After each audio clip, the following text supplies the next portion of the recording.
L'ère motorisée commence à marquer son histoire par des jubilés. 1958 a connu le 25e anniversaire d'une des principales courses automobiles au monde, les 24 heures du Mans.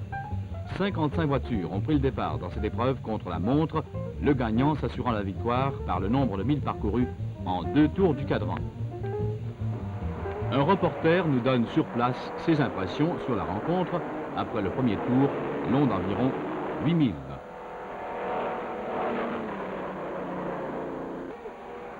Le départ a été donné et au premier tour, c'est la voiture de Sterling Moss, la voiture numéro 2, qui est en tête avec un temps de 4 minutes 22 secondes.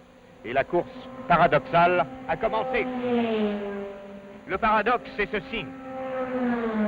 C'est que de ce danger et de cette mort toujours présente sort la vie et la sécurité.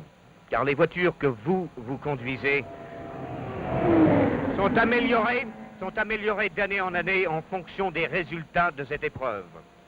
Car au fond, ce ne sont pas des voitures de course qui tournent en rond maintenant, mais des voitures de sport, des voitures de grand sport, qui sont vendues au public par leurs fabricants et qui possèdent tous les accessoires normaux d'une voiture de tourisme. Les Jaguars, gagnants de l'année dernière, les Ferrari, les Aston Martin, les Porsche et les Lotus sont en vente. Et ce n'est que légèrement modifié qu'elles courent ici, soumises à un contrôle très strict des cylindrées qui cette année ne doivent pas dépasser 3 litres, toutes alimentées par une essence de route normale. Chaque voiture a 2 pilotes qui se relaient au volant, sans toutefois pouvoir conduire plus de 14 des 24 heures.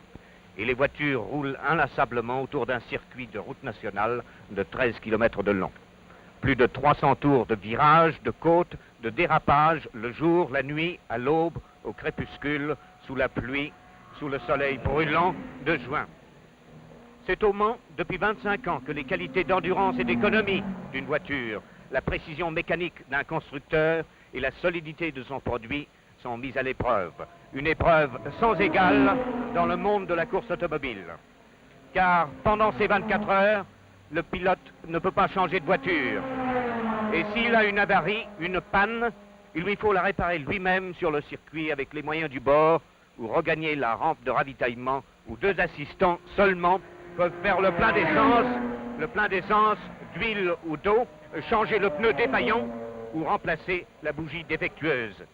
Et c'est pour ça qu'à peine la moitié des voitures franchiront la ligne d'arrivée, leur pilote pâle et tremblant de fatigue.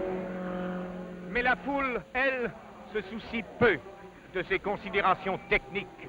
Non, la foule vient comme venait la foule romaine au cirque, assister aux combats de gladiateurs ou aux courses de chariots. Avide de sang, de vitesse, de bruit, de ces émotions fortes qui font penser à autre chose pendant 24 heures qu'au petit train-train quotidien de la vie. Ici Duncan Elliott qui vous parle des 24 heures du Mans.